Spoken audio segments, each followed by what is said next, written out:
स्थापकाय च धर्मस्य सर्वधर्मस्वरूपिणे अवतार वरिष्ठाय रामकृष्णाय ते नमः। श्री श्री काली माता, शिवजी, श्री श्री ठाकुर, माँ और स्वामी जी श्री पादपद्मे सश्रद्ध प्रणाम ও উপস্থিত সকল রামকৃষ্ণ ভক্তমণ্ডলীকে আমার সশ্রদ্ধ নমস্কার ও শুভেচ্ছা জানাই। আজকে আমরা এখানে মিলিত হয়েছি শ্রীরামকৃষ্ণ পাঠচক্র ও সেবাশ্রমের বার্ষিক উৎসবের দ্বিতীয় দিনের উৎসবে। ঘটনাচক্রে আমি আজকে এখানে এসে উপস্থিত হয়েছি, যদিও আসার কথা নয়, ঠাকুরের হয়তো এটা ইচ্ছা তাই। আর আজকে যখন ফোন করে বললেন তখন বললেন যে এখান থেকে যখন ফোন গেল তখন বলা হলো ঠাকুরের কথা বলতে হবে। মা হলে চিন্তা ভাবনা না করি হ্যাঁ বলতাম, কিন্তু একটা সাথে চিন্তা করলাম যে আমরা ঠাকুরের ভক্ত, ঠাকুরের সন্তান, আর ঠাকুরের কথা আমাদের অত্যন্ত প্রিয়। সেই জন্য মিষ্টি যেমন যেভাবেই খাই না কেন আমাদের মিষ্টি লাগবে, হয়তো মহারাজ বললে সেটা আরো অনেক মিষ্টত্ব বেশি হতো। তার মূল্যবান কথা উপদেশ শোনার সৌভাগ্য হলো না, কিন্তু যেহেতু ঠাকুরের কথা সেটা যেভাবেই হোক সেটা আমাদের কাছে প্রিয়। সেই জন্য নির্ভয়ে আমরা তার চিন্তা করতে পারি, তার ভাবনা করতে পারি, তার কথা বলতে পারি, কারণ তিনি আমাদের অত্যন্ত প্রিয়জন। শ্রীরামকৃষ্ণ বলতে আমাদের যে 33 কোটি দেবতা আছেন বা 10 জন অবতার আছেন তার সঙ্গে আরেকজন যুক্ত হচ্ছেন তা কিন্তু নন। তিনি হলেন একটি ভাবমূর্তি, যিনি স্থূল দেহে আমাদের মধ্যে মানুষের মতো আচরণ করেছেন, এবং কারণ কেন করেছেন যে যাতে তার সান্নিধ্যে এসে মানুষ মনুষ্য জীবনের উদ্দেশ্য ও তার উপায় সম্বন্ধে জানতে পারে। তিনি আমাদের কি বলছেন? তিনি বলছেন মনুষ্য জীবনের উদ্দেশ্য হচ্ছে ভগবান লাভ, এবং সেটা উনি করে দেখাচ্ছেন। ভগবানকে আমাদের লাভ করিয়ে দেখাচ্ছেন যে এইভাবে দেখো যে ভগবান লাভ করা যায়।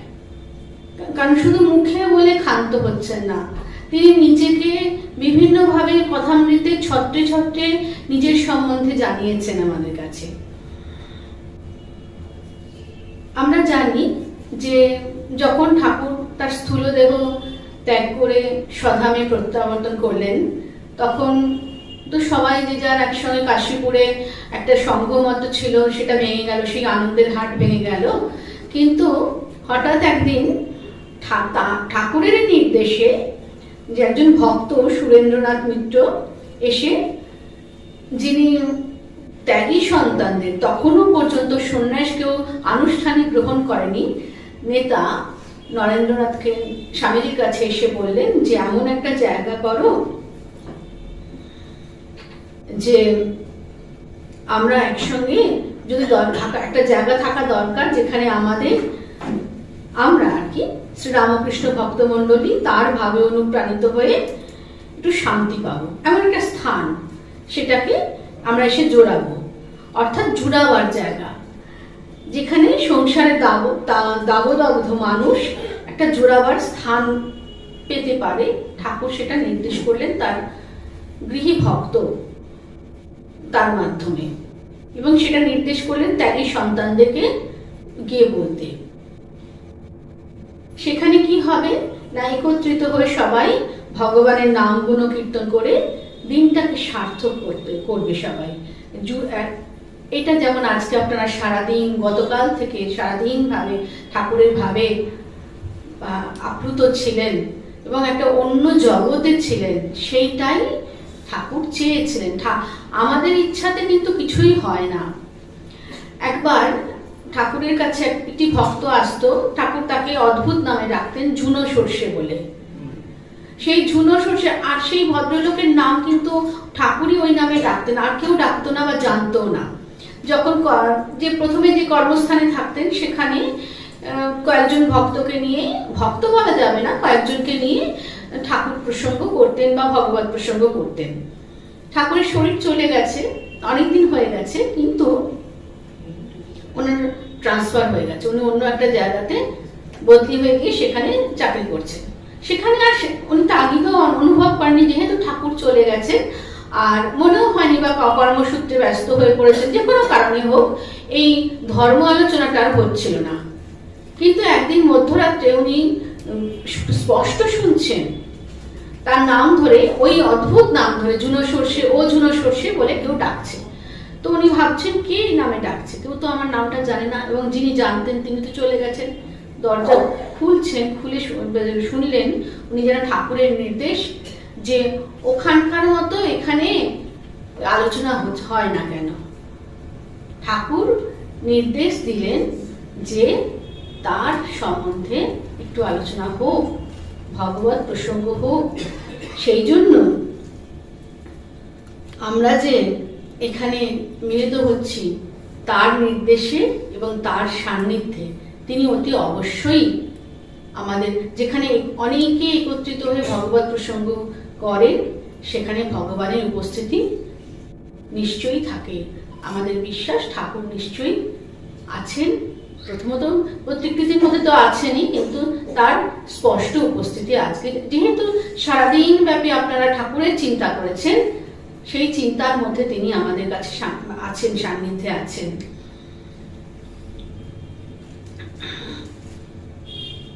অবতার যখন পৃথিবীতে অবতীর্ণ হন তার কিছু প্ল্যান থাকে। আমাদের মতো যেহেতু আমরা কর্মফলে জন্মাই, আবার কিছু করি, কর্মফল ভোগ করি, আবার কর্ম করি, তার ফল জোগাড় করি, আবার পৃথিবী ছেড়ে চলে যায়, সেরকম নয়।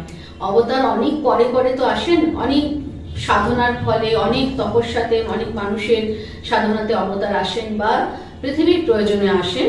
সেজন্য তার কিছু প্ল্যান থাকে, নির্দিষ্ট কর্মসূচি থাকে। সেই কর্মের মধ্যে কিছুটা সাধারণ কর্ম আর কিছু অসাধারণ। সাধারণ কর্ম কি না, প্রত্যেক অবতারই যখন আসেন মৃতপ্রায়দের ধর্ম তার পুনরুজ্জীবন করেন, নতুনভাবে উজ্জীবিত হয়। এজন্য তাদের ধর্ম সংস্থাপক বলা হয়।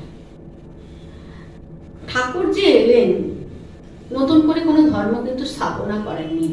যে ধর্ম ছিল সনাতন ধর্ম, সেটা নাড়াচাড়া করে দিলেন। যে সময় উনি এসেছিলেন সেই সময় আমরা আমাদের ধর্মকে ভুলতে বসেছিলাম। পশ্চিমী ঝঞ্ঝা, যেমন আমরা দেখেছি এলআইসির অ্যাডভার্টাইজমেন্টে একটা প্রদীপকে দুটি হাত রক্ষা করছে, প্রদীপটা যাতে নিভে না যায়। সেরকম ভাবে ঠাকুর যেন দক্ষিণেশ্বরের ছোট ঘরটাতে পশ্চিমের মানে পাশ্চাত্য সভ্যতার ঝঞ্ঝাবাতে যেন আমাদের ছোট্ট টিন টিন করে জ্বলতে থাকা সনাতন ধর্ম নিভে না যায়, সেজন্য ওই ঘরে চুপ করে দুটো হাত দিয়ে রক্ষা করছিলেন আর তার সৈন্য দলের আসার অপেক্ষায়। যেটা আমরা জানি যে কুঠি বাড়ির ছাদ থেকে ডাকছেন, ওরে তোরা কে কোথায় আছিস আয় বলে ডাকছেন না, সেই ডাকটা কিন্তু এখনো শেষ হয়নি। তিনি কিন্তু এখনো ডাক দিচ্ছেন আমাদের। আমরাও দলে দলে তার ডাক, আমরা কানে শুনতে না পারলেও তার আকর্ষণে যাচ্ছি, কিন্তু তিনি আমাদের ডাকছেন। ঠাকুরকে আমরা, স্বামীজি যেমন তার প্রণাম মন্ত্রে ধর্ম সংস্থাপক বলেছেন, ধর্মের স্থাপনা করেছেন, বলছেন প্রত্যেক অবতারই ধর্ম সংস্থাপক। কারণ ভগবান স্বয়ং বলছেন না, যখন ধর্মের গ্লানি উপস্থিত হয় ধর্ম, তখন সেই ধর্মকে রক্ষা করার জন্য তিনি অবতীর্ণ হন। মানে এটা হলো ওনাদের করতেই হয়, ওনারা এই কাজের জন্যই যেন আসেন। কিন্তু তাদের আগমনে সমাজের সকল সমস্যার সমাধান হয়। যত রকমের সমস্যা আমরা মনুষ্য জাতি জর্জরিত হচ্ছে, তার সব সমস্যা কিন্তু সমাধান তাদের আগমনে হয়ে থাকে, তাদের সংস্পর্শে হয়ে থাকে, তাদের চিন্তনে হয়ে থাকে। ধর্মের দুটি ভাব, একটা চিরন্তন, অপরটা দেশকালের মধ্যে সীমিত। একটা চিরন্তন যেটা চিরকাল আছে ধর্ম, আমাদের এই যে কোনো ধর্মের ক্ষেত্রে সেটা চিরকাল, যেমন খ্রিস্ট ধর্ম আছে, হিন্দু ধর্ম আছে, বৌদ্ধ ধর্ম আছে। সেটা বৌদ্ধ ধর্ম যেভাবে মানে আছে, তো সেটা আছে। আর একটা হলো দেশকালের মধ্যে সীমিত, আমাদের ভারতবর্ষের মধ্যে সীমিত, চীন দেশের মধ্যে সীমিত, ইউরোপের মধ্যে সীমিত, এভাবে ধর্ম সীমিত হয়ে থাকছে এক একটা জায়গার মধ্যে। আর অর্থাৎ সেই কালে যা আর দেশকাল বলতে আমি কাল যেটা হচ্ছে সেই সময়, সেই সময়টা যা প্রয়োজন তাকে সিদ্ধ করার জন্য তাদের জীবন ও শিক্ষার মধ্য দিয়ে একটা নতুন ধারাকে প্রবাহিত করছেন। মানে ওই এখন ঠাকুর যে বলছেন না যে ফিভার মিক্সচারে আমাদের জ্বর এখন ভালো হয়, এখন আমরা খল মুড়ি দিয়ে বেটে যদি জ্বর কমাতে চাই তা সেই রোগীর এখন তখন অবস্থা হয়ে যায়। মানে যখন যেমন তখন তেমন ভাবে ভগবান এসে ধর্মটাকে আমাদের মানুষের মনের উপযুক্ত করে আমাদের কাছে উপস্থাপনা করে থাকেন। তারপর ধরুন এই যে নতুন যে সন্ন্যাস জীবন, যদিও রামকৃষ্ণ মঠ যারা সন্ন্যাসী যারা তারা শঙ্করাচার্য প্রতিষ্ঠিত দশনামী সম্প্রদায়েরই অন্তর্গত, কিন্তু এটা একটু অন্য ধারায় প্রবাহিত। কত তো সাধুর কথা আমরা কুম্ভ মেলাতে দেখছি, কত সাধু সমাবেশ হয়েছে শুনছি, কিন্তু সেই সঙ্গে তাদের মধ্যে থেকে কিন্তু একটু আলাদা রামকৃষ্ণ সংঘের যে সন্ন্যাসীদের জীবনযাপন বা তাদের কর্মপন্থা, সেগুলোকে নতুনভাবে উনি কিন্তু আমরা বলতে পারি না যে স্বামীজি সংঘ স্থাপনা করেছেন। সংঘটা কিন্তু প্রথমে ঠাকুরই তার ভিত্তি প্রতিষ্ঠা করে গেছেন কাশীপুরে।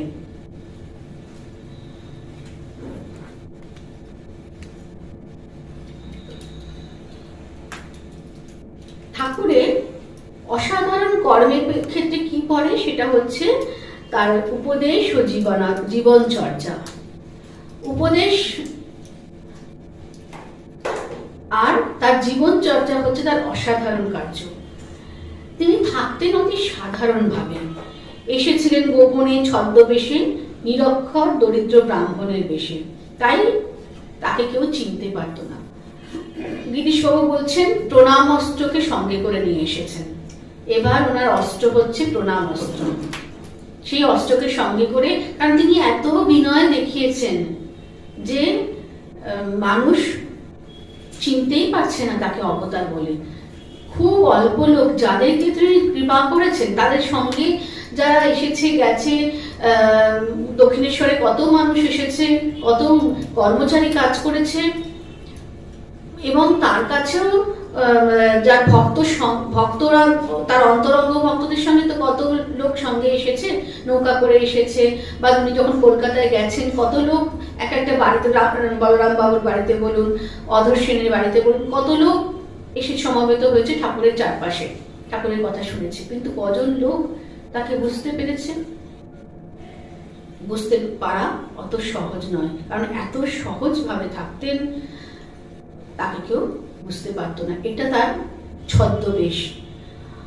কেউ যদি ওনাকে অবতার বলতেন তো রামবাবু বলতেন, গিরিশবাবু বলতেন, উনি বিরক্ত হতেন, বলতেন কেউ ডাক্তারি করে, কেউ বা থিয়েটারের ম্যানেজারি করে, এসে বলে এখানে এসে আমাকে অবতার বলে।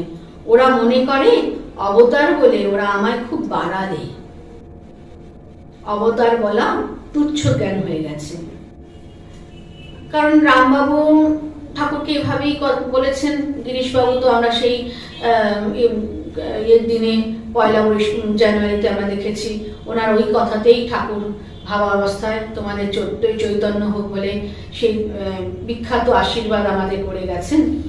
সেখানে উনি বলছেন যে কেউ ডাক্তারি করে, রামবাবু তো ডাক্তারি করতেন, আর কেউ থিয়েটারি করে, মানে গিরিশবাবু, তারা বলছে উনি এগুলো পছন্দ করতেন না, যে কেউ অবতার বলবে, কেউ চৈতন্যদেব বলবেন। কেশব সেন যখন বলেছেন সেগুলোকে উনি বিরক্ত হয়েছেন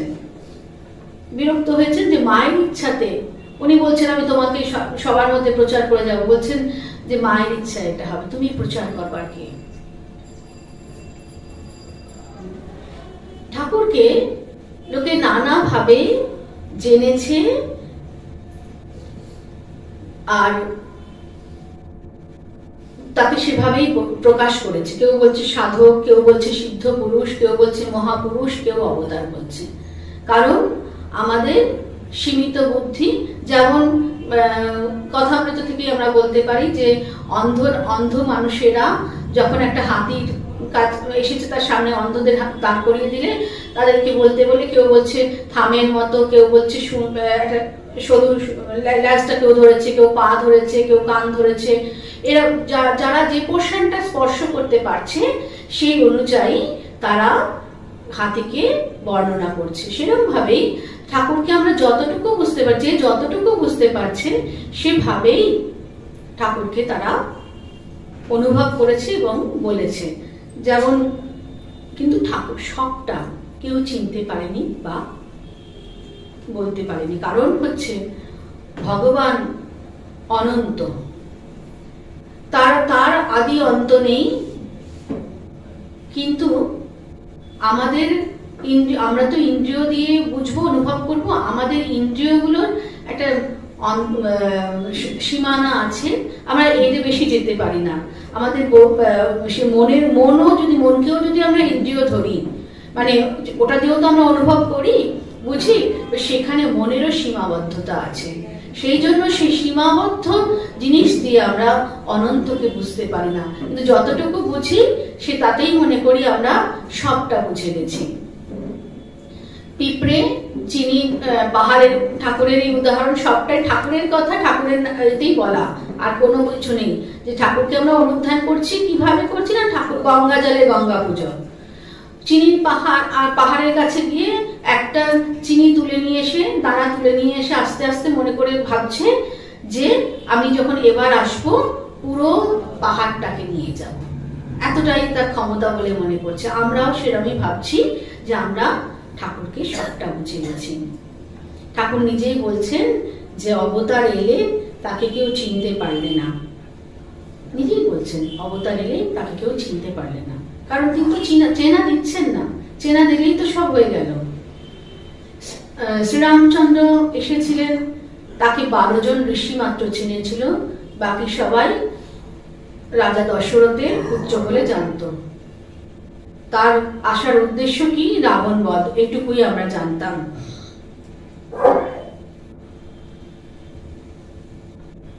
তাই সাধক বলে জানিব কেমনে তুমি না জানালে, তুমি না জানালে আমরা জানতে পারি না। ঠাকুর কথামৃতেই আবার বলেছেন, নিজের সম্বন্ধে বলছেন অচিনে গাছ, বলছেন অচিনে গাছের কথা শুনেছ? সে একরকম গাছ আছে, তাকে কেউ চিনতে পারে না। সবই গাছের মতো, অন্য গাছেরই মতো আর কি, সবই গাছের মতো, মানে অন্য যে গাছগুলো ওই জঙ্গলে আছে সবই তার মতো, অর্থাৎ ডাল পালা ফল ফুল ইত্যাদি, তবু সে গাছ অন্য গাছের থেকে আলাদা। সবই একরকম, ফল ফুলও হচ্ছে, ডালপালাও আছে, তবু তার সঙ্গে অন্য গাছের মিল নেই। আমরা বলতে পারি না এই গাছটা আম গাছ কি জাম গাছ কি সেগুন গাছ, এটা, কারণ এটা একদম আলাদা, সবটাই আলাদা। তাই নাম দিয়েছে অচিনে গাছ, অর্থাৎ অচিনে গাছ স্বয়ং তিনি। অবতারকে চেনা সহজ হয়, দৈবা তুমি কাউকে কাউকে একটু ছুঁয়ে দিয়ে তাকে নিজেকে একটু চিনিয়ে দেন। যেমন পিঁপড়ে একটুখানি চিনি নিয়ে আসছে, চিনি দানা নিয়ে আসছে, ভাবছে আমি সবটা নিয়ে আসছি। তাই অবতারকে বুঝতে, অবতারকে বুঝতে পারে। যেমন আমরা স্বামীজি বলেছেন না যে আরেকজন স্বামী বিবেকানন্দ থাকলে বুঝতে পারতো এই বিবেকানন্দ কি করে গেছে বা কি করেছে। তো সেই স্বামীজি নিজেই বলেছেন, সেটাও কিন্তু শ্রীরামকৃষ্ণ বা যে কোনো অবতারের ক্ষেত্রে এই কথাই চলে। গীতায় বলেছেন ভগবান যে স্বয়মেবাত্মনাত্মানম বেত্থত্বম পুরুষোত্তম, হে পুরুষোত্তম, অর্জুন বলছেন আপনার স্বরূপ আপনি একমাত্র বলতে পারেন। অর্জুন যখন প্রার্থনা করছেন বলছেন আপনি নিজেকে নিজের স্বরূপ সম্বন্ধে যখন জানাচ্ছেন তখন আমরা জানতে পারছি, না হলে আমি জানছি আপনি আমার সখা, কেউ জানছে বাকি লোকেরা অর্জুন সখা বলে বা অর্জুনের সারথি বলে জানছে, বিভিন্ন তার নাম সেই নামে ডাকছে, কিন্তু আপনি যাকে জানাচ্ছেন আপনার স্বরূপ, সেই আপনাকে জানতে পারে। সেই অজানা অচেনা অচিন পুরুষের শ্রুতি ও আদর্শকে জগতে অনুসরণ করে নতুন পথের সন্ধান পেতে তাদের জীবনকে আরো বেশি, মানে যদি আমরা সেই অচেনা অজেনা অবতারকে যদি আমাদের আদর্শ করি, তাহলেই আমরা আমাদের জীবনটা তো অন্য খাতে বইছিল, যে জীবনের কোনো মানে নেই, শুধু বয়ে যাচ্ছে, তাকে যদি আমরা আদর্শ করি তাহলে আমাদের জীবনটা সার্থক হয়, একটা অন্য খাতে বয়ে চলে, অন্য পথে আমরা নিয়ে যেতে পারি যদি তাকে আমরা আদর্শ করি। তা ঠাকুর আমাদের কিসের আদর্শ? তিনি এমনই একটা আদর্শ শিক্ষা দিয়েছিলেন যেটা সকলের পক্ষে গ্রহণযোগ্য। এমন কিছু শক্ত কথা ঠাকুর কিন্তু বলছেন না। কথামৃতের কথা পাই খুব সহজ সরল। কেন আমাদের কাছে প্রিয় কথামৃত? না, আমাদের বাংলা ভাষায় আমাদের যারা অবাঙালি মাতাজিরা আছেন বা ব্রহ্মচারীরা আছেন, তাদের খুব আক্ষেপ যে যারা অনেকে বাংলা শেখেন কথামৃত পড়বার জন্য, কিন্তু সেই রসটা অত অনুভব করা তাদের পক্ষে খুব কষ্টকর হয়।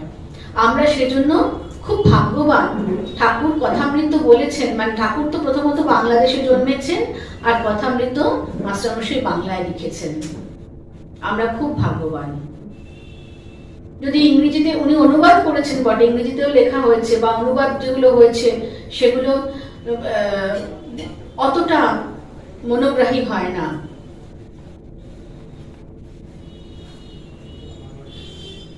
ঠাকুর এতটাই সহজ সরল, তার আদর্শের মধ্যে কোনো সংকীর্তনতা নেই, কোনো গোড়ামি নেই, খুব আধুনিক, কোনো সংকীর্ণ বোধ নেই, খুব আধুনিক। তিনি সবকিছু অত্যন্ত মনে হবে যে ঠাকুর অত সহজ নয়, কিন্তু ঠাকুরের যত কাছে যাওয়া যায়, যত ওনাকে বোঝা যায়, মানে চেষ্টা করা যায়, তখন দেখা যায় যে উনি সত্যি তো কত আধুনিকভাবে, এই যে যুগে ঠাকুর এসেছেন সে যুগটা ঠাকুর জানেন যে আধুনিকতা আগামী দিন আরো আধুনিক হবে, আরো গ্রহণযোগ্যতা বাড়বে, তখন আমাকে নিজেকে সেভাবেই, কিন্তু নিজে ওই অতদিন আগে নিজেকে ওভাবেই তৈরি করে নিয়ে এসেছিলেন।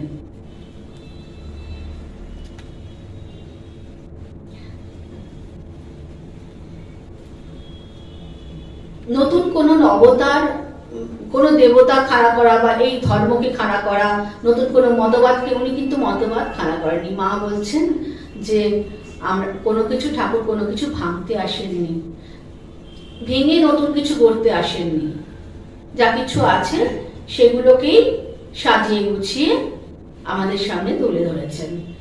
শুধু কি করছেন যে চেষ্টা শুধু নিজের জীবনকে শুদ্ধ পবিত্র ভগবত ভাবে অনুপ্রাণিত করে একটা আদর্শ জীবন যাপন করে যাওয়া, একটা আদর্শ জীবন, একটা তো জীবন, এই একটা ছোট জীবন আমাদের যদি কালের হিসেবে দেখি, আমরা কতটুকু সময় পৃথিবীতে আছি, সেখানে যদি আমরা আমাদের চাহিদাকে কমিয়ে, আমরা আমাদের লোভকে কমিয়ে, যদি হিংসাকে কমিয়ে যদি জীবন যাপন করি, তাহলে আমাদের ক্ষতিটা কোথায়? আমাদের বলছেন যে কর্মফল এত সাংঘাতিক, এত সাংঘাতিক আমরা বুঝতেই পারি না। কর্মের গতি এমন, স্বামীজি তার কর্মযোগে একটা বক্তৃতাতে বলছেন যে একজন ব্রাহ্মণ তার পিতৃশ্রাদ্ধ করছেন, ব্রাহ্মণ ভোজন হচ্ছে, সেখানে কয়েকজন কসাই যাচ্ছিল, তার রাস্তা থেকে তারা যাওয়ার সময় দেখছে এখানে ভোজন হচ্ছে, জানে না কিছুই, তারা খেতে বসে এগুলোকে বেঁধে রেখে, যেগুলোকে করবেন জবাই বলি দেওয়া হবে, সেগুলোকে রেখে তারা খেতে বসেছে। একই পংক্তিতে তারা বসে হচ্ছে খেতে, খাওয়া হয়ে গেছে, খেয়ে দিয়ে হৃষ্টপুষ্ট হয়ে তারা সেগুলোকে, কসাইয়ের কাজ যা, তারা সেগুলো করেছে। এরপর ফল কি দেখা গেল যে যারা তার সঙ্গে বসে খেয়েছে তারা তো জানে না, এবং সেই ব্রাহ্মণও জানেন না যে তার পিতৃ শ্রাদ্ধের সময় এরকম কসাইরা এসে খেয়ে গেছে এবং তারপর তারা গরু হত্যা করেছে ইত্যাদি ইত্যাদি। সেই গোহত্যার পাপ কিন্তু যারা তার সঙ্গে বসে খেয়েছে এবং ওই ব্রাহ্মণ তারও এসে লাগলো।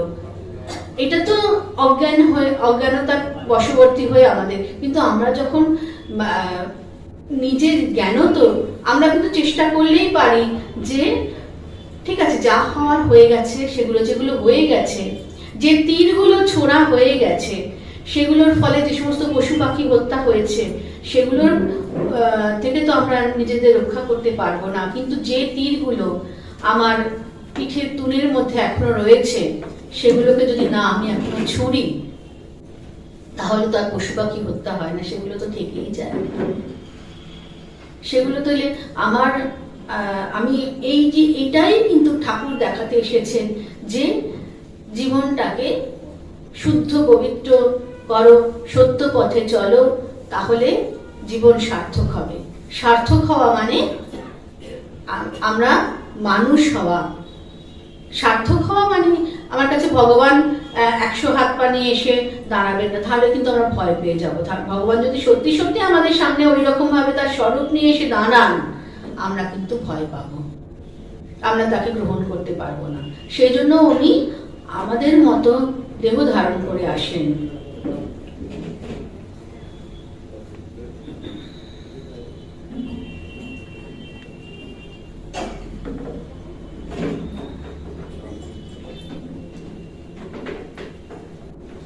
ভগবান নিজেকে যখন আসেন রূপ ঢেকে, তার জ্যোতি ঢেকে, জ্যোতিকে সমৃদ্ধ করে আসেন। যদি ওই সহস্র সূর্যের জ্যোতি নিয়ে আমাদের কাছে আসেন, আমাদের চোখ ধাঁধিয়ে যায়। সেই জন্য তিনি জ্যোতিকে আবৃত করে আসেন। আমাদের মতো হাত পা বিশিষ্ট যদি একটু মানুষ হয়ে আসেন তাহলে আমরা তাকে কতকটা মাত্র বুঝতে পারি, যদিও বুঝতে পারি, ধারণা অনুভব করতে পারি না বা ধারণা করতে পারি না। বোঝা আর ধারণা করার মধ্যে কিন্তু আমরা বুঝি মানে তাৎক্ষণিক, আর ধারণা বা অনুভব মানে এটা হলো দীর্ঘকালীন ব্যাপার। কারণ আমাদের একছটা বুদ্ধি, যেটা আমরা প্রথমে বললাম যে আমাদের লিমিটেশন আছে, ভগবানকে ওই লিমিটেশন আনলিমিটেড, তিনি তো বিশাল। তাকে অনুভব করা, তাকে ধারণা করা আমাদের মতো একছটা বুদ্ধিতে সম্ভব হয় না। তাই আমরা শ্রীরামকৃষ্ণ চরিত্র অনুধ্যান করি।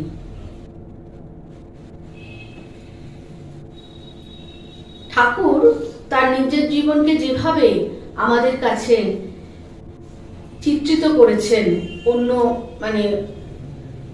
অন্য কোনো অবতারে কিন্তু আমরা সেটা দেখতে পাই না। তাদের মধ্যে অন্য অবতারে আমরা ঐশ্বর্যের ভাবটাকে বেশি দেখতে পাই, দৈবী সত্তাকে বেশি দেখতে পাই, অলৌকিকতাকে অনেক বেশি দেখতে পাই, কিন্তু সাধারণত্ব খুব কমই থাকে। কিন্তু ঠাকুর একটু অন্যভাবে এসেছেন, জানেন যে এই যে যুগটা, এই যুগে যদি অসাধারণত্ব এরকম অলৌকিকতা দেখানো হয় মানুষ বিশ্বাস করবে না, এগুলো ম্যাজিক বলে উড়িয়ে দেবে।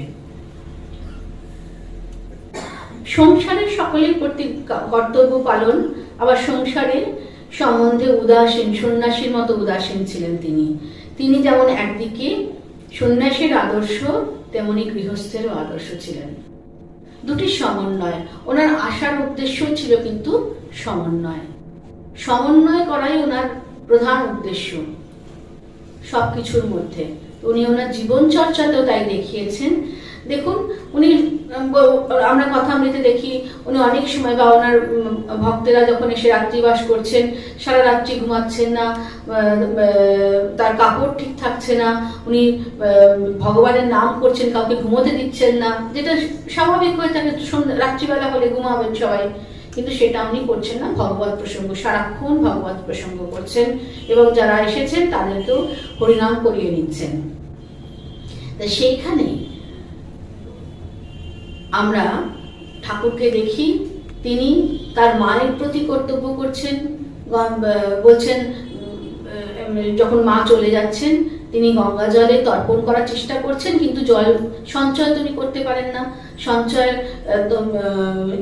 সন্ন্যাসী সঞ্চয় করতে নেই, কিন্তু উনি বিবাহ করেছেন, মাকে দেখছেন, মাকে শেষ সময় নিয়ে এসেছেন, যেটা সন্ন্যাসের রীতিবিরুদ্ধ, কিন্তু তা সত্ত্বেও উনি যখন তর্পণ করতে যাচ্ছেন দেখা যাচ্ছে উনি তর্পণ করতে পারছেন না, তাই মায়ের কাছে প্রার্থনা করছেন, তুমি কে যে আমাকে গর্ভে ধরেছিলে, এরকম ভাবে মায়ের কাছে প্রার্থনা করছেন। আবার সৃষ্টি মায়ের ক্ষেত্রেও উনি যখন চলে যাবেন বলে ঠিক মানে উনি ভাবছেন যে চলে যাবেন, তার আগে তো তার স্ত্রীর প্রতি কর্তব্য আছে, সেই কর্তব্য উনি পালন করেছেন। তার জন্য গয়না গড়িয়েছেন সীতা দেবীর হাতে, যখন উনি ভাবচক্ষে সীতা দেবীকে দেখেছেন, তার হাতে যেমন বালা দেখেছেন সেই রকম সময় সেই নকশার বালা মায়ের জন্য গড়িয়ে দিয়েছেন। সেটা এখন একেবারে বিখ্যাত, বিভিন্ন গয়নার কোম্পানি সেই সমস্ত গয়না বিক্রি করে, আর আমার মায়েরা সেগুলোকে কিনতে যান। এটা শুনেছি। আবার সাংঘাতিকভাবে মানুষ, বিশেষত মহিলারা, ওই ডায়মন্ড কাটার বালা পরার জন্য ব্যস্ত হন, আর এটার বাণিজ্যিক ফায়দা তোলে। আমরা তো জানি না, আমরা ওটা দিয়েই ভেসে যাচ্ছি। আর এই ব্যবসায়ীরা আমাদের বেশ বুদ্ধ বানায় আর কি। ঠাকুর মায়ের জন্য বালা তৈরি করে দিয়েছেন, জিজ্ঞেস করছেন তোমার কটা রুটি খাও রাত্রিবেলা, মা অস্বস্তিতে পড়ছেন। এটা কেন করছেন না, ভবিষ্যতে মাকে তো একা থাকতে হবে, তো মায়ের সম্বলটা কি থাকবে, মায়ের সম্বলটা কি থাকবে, সেজন্য আপাত দৃষ্টিতে উনি ওনার কর্তব্যগুলো করছেন।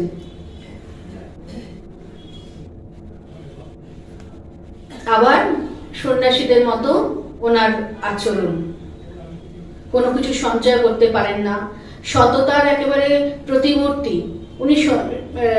সত্য সব মায়ের কাছে প্রার্থনা করছেন, সবকিছু মায়ের পাদপদ্মে দিচ্ছেন, কিন্তু সত্যকে উনি এই নাও তোমার সত্য, এই নাও তোমার অসত্য, আমার শুদ্ধা ভক্তি দাও, এই প্রার্থনা কিন্তু করতে পারলেন না। সবকিছু বলছেন, কিন্তু সত্যের প্রতিমূর্তি উনি, ত্যাগের প্রতিমূর্তি, সত্যের প্রতিমূর্তি। মানে এইটা হলো সন্ন্যাসের ত্যাগ, যেমন সন্ন্যাসের আদর্শ, সত্যটাও কিন্তু সন্ন্যাসের আদর্শ। তো সেই ক্ষেত্রে উনি সন্ন্যাসের আদর্শ। কিন্তু আবার যখন উনি নিত্য বলছে না, এমন একটা মানুষ দক্ষিণেশ্বরে আছে, বিজ্ঞানানন্দ মহারাজের বাড়ির লোকেরা তাকে এইভাবে বলছেন যে দিনে নিত্য মরে নিত্য বাঁচে, মানে ওই যে সমাধি হয়ে যায় তখন তো ওনার শরীরে কোনো চৈতন্য থাকে না, হৃদস্পন্দন বন্ধ হয়ে যায়, চোখ স্থির থাকে, তখন লোকে মনে করে সাধারণ মানুষ, অতি সাধারণ বলবো না, অতি সাধারণ মানুষ মনে করেন তার মৃত্যু হয়েছে। তো 7বার মৃত্যু হচ্ছে, আবার জন্মাচ্ছেন একই দিনে, এরকম ওনার এটা হলো ওনার অসাধারণত্ব। এটা মানে এইগুলো যখন যারা তার সংস্পর্শে আসে তখন ভাবেন যে সত্যি ইনি পরমহংস। গিরিশ বাবু যখন প্রথম এসেছেন ঠাকুরের সংস্পর্শে, যখন এসেছেন ঠাকুর বলছেন সন্ধে কি হয়েছে, উনি বলছেন এটা ঢং, এই তো সব লাইট জ্বালা হয়েছে, তখন তো ইলেকট্রিক আলো নয়, প্রদীপ সেজ বাতি জ্বালানো হয়েছে, যেটা আমরা সাধারণত করে থাকি যে সন্ধে হলে বাড়িতে আলো জ্বলছে মানে সন্ধে হয়েছে।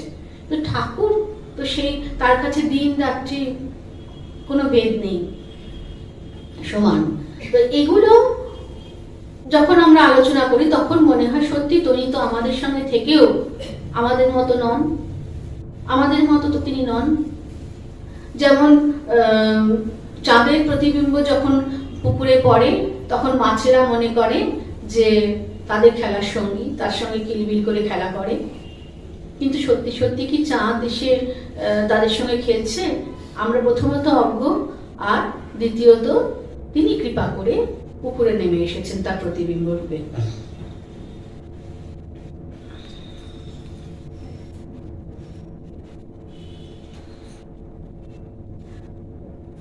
ঠাকুরের সম্বন্ধে আরেকটা কথা বলা যায় যে তার শ্রেষ্ঠ শিষ্য স্বামীজি সঙ্গে তার কথোপকথন, তা হলো তিনি বলছেন সমাধির চরম আনন্দ আস্বাদনের, সমাধি হলো চরম আনন্দ আস্বাদনের একটা উপায় বটে, কিন্তু সেটাই তার পরিসমাপ্তি নয়, সেটাই সব নয়।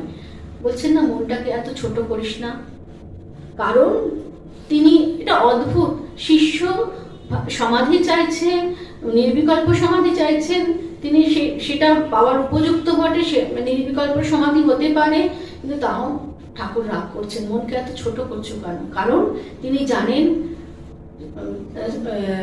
স্বামী নরেন্দ্রনাথকে যন্ত্র করে তিনি আগামী দিনের কর্মসূচিকে এগিয়ে নিয়ে যাবেন। সেই জন্য এই যদি নির্বিকল্প সমাধিতে মগ্ন হয়ে যায়, তাহলে আমার কাজ কি করে চলবে? যন্ত্রটাকে তো এগিয়ে নিয়ে যেতে হবে। তাই স্বামীজিকে সমাধি মগ্ন হতে নিষেধ করছেন। এরকম সুনির্দিষ্ট পরিকল্পনা যে যন্ত্রকে এগিয়ে নিয়ে যাওয়ার জন্য বিরল। যখন দক্ষিণেশ্বরে অনেক পণ্ডিত, প্রথম দিকে অনেক পণ্ডিত এসেছে, সেই নাট মন্দিরে আলোচনা হচ্ছে, ধর্ম আলোচনা হচ্ছে, সেখানে ঠাকুর তো সে অর্থে কোনো পড়াশোনাই করেননি, পাঠশালাতে যোগ অঙ্ক করে শেষ পাঠশালা যাওয়া, কিন্তু উনি ওনার ভাব যারাই আসতো তারাই গ্রহণ করতো। ঠাকুর কোনো না কোনো ভাবে তাদের স্পর্শ করে দিতেন, ব্যাস তারা কিন্তু ঠাকুরের ভাবনাতে ভাবিত হতেন। কারণ এটা ঠাকুরের ইচ্ছা, কারণ ঠাকুরের কোনো কাজ বৃথা নয়, ভগবানের কোনো কাজই বৃথা যায় না। তারপরে নতুন যুবক সম্প্রদায়, তিনি তাদেরকে তিনি মনোমতো হাতে করে তুললেন, তার মনের মতো, এক একজনকে এক একভাবে তার মনের মতো করে গড়ে তুললেন। কারণ তার ভবিষ্যৎ যে ভাবধারা, কর্মধারা, এরাই তো ধারক আর বাহক। এইরকম পরিকল্পনা আগে আমরা কখনো দেখিনি।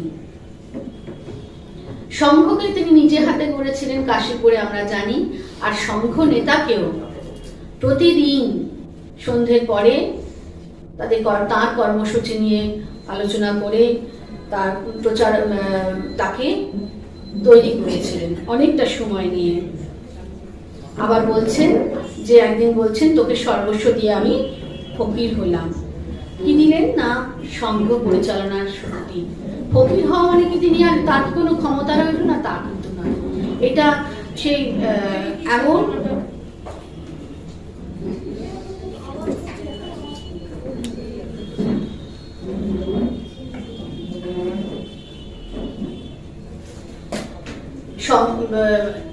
শক্তি সঞ্চার করে তিনি তার সংঘকে পরিপুষ্ট করলেন। আবার সংঘ জননী, অন্যান্য অবতারে আমরা দেখি যে সংঘ যে তার যে শক্তি, অবতার তার লীলা সঙ্গিনীকে নিয়ে আসেন, সেই সঙ্গিনীকে প্রচ্ছন্ন থাকেন, কিন্তু এবার লীলা সঙ্গিনী কিন্তু প্রচ্ছন্ন নয়, সবার সামনে তিনি তাকে দিয়ে কাজ করাচ্ছেন। বলছেন কলকাতার লোকগুলো কিলবিল করছে, ওদের তুমি দেখো। কলকাতার লোক হলো একটা প্রতীক, কথা মাত্র, শুধু কলকাতার লোক নয়, সমগ্র জগতের মানুষকে উনি দেখতে বলছেন। তো মাও এই ভাবধারার যাতে বেগবতী হয়, তার জন্য যখনই যেখানে গেছেন যে সমস্ত তীর্থস্থানে, সেখানে তার প্রার্থনা করছেন, ঠাকুর তুমি এলে আর কয়েকজনকে নিয়ে লীলা করলে আর হয়ে গেল, তাহলে কি হলো? তুমি কেন এত কষ্ট করে এলে? তারপর তিনি বলেছেন এই সমস্ত এত প্রার্থনার ফলেই তো নরেন এত কিছু করলো, আর নরেনের সঙ্গে সহায়তা করে তার অন্যান্য তারই সন্তানরা গড়ে তুললেন সন্ন্যাসী সংঘ। কিন্তু শুধু সংঘের মধ্য দিয়ে তার ভাব প্রচারিত হবে, এটাও তো লিমিট, একটা জায়গায় আবদ্ধ করে দেওয়া। ভগবানকে তো আবদ্ধ করা যায় না, কারণ তিনি এত তো অনুদার নন, সংকীর্ণ তো নন, আমরা প্রথমেই জেনেছি। তিনি তাকে সর্বত্র প্রচারিত হতে হবে, তার ভাব সর্বত্র প্রচারিত হতে হবে। এত তাড়াতাড়ি সমগ্র পৃথিবী ঠাকুরকে গ্রহণ করেছে যে এটা ঠাকুরের সংকীর্ণতা ছিল না বলে, তার সীমাবদ্ধতা ছিল না বলে। যেমন বলা যায় যে পৃথিবীতে না রহিবে নগর ও গ্রাম, যেথা না প্রচার হইবে হরিনাম, সেরকমই ঠাকুর এমন কোনো দেশ বা শহর বা মানুষের মন থাকবে না যেখানে ঠাকুর অবস্থান করবে না। সেই জন্য এত দ্রুত এক প্রান্ত, পৃথিবীর এক প্রান্ত থেকে অপর প্রান্ত স্বামীজি, তখন এরোপ্লেন আবিষ্কার হয়নি, তা সত্ত্বেও স্বামীজি যেভাবে ঠাকুরকে প্রচার করেছিলেন, আমরা বলতে পারি হয়তো ঠাকুরকে কোথায় বলেছেন, বেদান্তের কথা তো উনি আলোচনা করেছেন। বেদান্ত ছাড়া তো ঠাকুর কিছু নন। ঠাকুর কিন্তু সেই মা স্বয়ং বলছেন, তোমাদের যিনি গুরু তিনি স্বয়ং অদ্বৈত, তিনি স্বয়ং অদ্বৈত। সেই অদ্বৈত ভাবকেই স্বামীজি প্রচার করেছিলেন। এরোপ্লেন এখনকার যুগ হলে তো স্বামীজি কত কিছু করতেন, এই 39 বছর বয়সে ঠাকুর স্বামীজি তখন যা করেছেন, এখন হলে তো আরো কত কত কাজ করে দিতেন। কারণ এখন হাতে ইন্টারনেট, ঘর, উনি বসেই অনেক কিছু করতে পারতেন। যাই হোক, ঠাকুরের ইচ্ছা, আমরা সবটাই জানি। যখন অবতার আসেন তখন তার কাজের সূত্রপাত হয় মাত্র। ঠাকুর যখন এসেছিলেন বা এতদিন তার কাজের সূত্রপাত, এখনো আমরা ঠাকুরের কাজ সেভাবে বুঝছি না। যত দিন যায় ততই তার বেগ, তার ভাব বেগবান হয়, তার কাজ আরো প্রসারিত হয়, তার ভাব প্রসারিত হয়। কালে সমগ্র পৃথিবী তার আশ্রয় স্বরূপ হয়ে যায়। ঠাকুরের ভাব দ্রুত প্রসারিত হচ্ছে। আমরা পূর্ব অবতারের ক্ষেত্রে নির্দিষ্ট স্থান, নির্দিষ্ট মানুষ, নির্দিষ্ট দেশ দেখেছি, কিন্তু এখানে এখন নির্দিষ্ট বলে কিছু নেই। স্বামী ঠাকুর বলতেন, তিনি বলেছিলেন যার শেষ জন্ম তাকে এখানে আসতেই হবে। এটা গোঁড়ামির কথা নয়, তিনি ব্যক্তি মানুষের কথা কখনো বলেননি। বলেছেন এর ভিতর সেই মানে মা, উনি সবসময় নিজের শরীরটাকে দেখিয়ে এ কথা বলেছেন, বা এখানে বলছেন, কখনো আমি বলছেন না। বলছেন এর ভিতর সেই মা ছাড়া আর কিছু নেই, তার মা আর ব্রহ্ম এক। তারই কথা, দুধ আর তার ধবলত্ব, জল আর তার শীতলতা, ব্রহ্ম আর শক্তি একই। আরো বলতেন তিনি ছাড়া আর কিছু নেই, কারণ নিজেকে তিনি জগন্মাতার যন্ত্ররূপেই প্রকাশ করতে পছন্দ করতেন। তিনি এই শরীর, এই আমি কথাটাতে বা আমি গুরু এই কথা উনি কখনো বলতেন না। ঠাকুরকে আমরা এখনো কিছুই বুঝতে পারিনি, কিন্তু ক্রমশ তার ভাবকে ধারণা করবার সামর্থ্য যাতে বাড়ে, সেজন্য তার কাছে আমরা আজকের এই বিশেষ দিনে প্রার্থনা করি। তিনি কৃপা করুন, তার ভাব যেন আমরা গ্রহণ করতে পারি। তিনি একটা ভাবাদর্শ, আমরা প্রথমেই বলেছি, তিনি ঈশ্বর আলাদা করে কোনো ঈশ্বর বলে আসেননি, আলাদা কোনো সম্প্রদায় সৃষ্টি করেননি, তিনি একটা ভাবাদর্শ। তার ভাবকে যেন আমরা দ্রুত অনুভব করতে পারি, কারণ এই ক্ষুদ্র জীবন, এই জীবনের দিন একটা একটা করে আমাদের দিন শেষ হয়ে যাচ্ছে। তিনি কৃপা করুন, তার কাছে বিশেষ দিনে এই প্রার্থনা করি।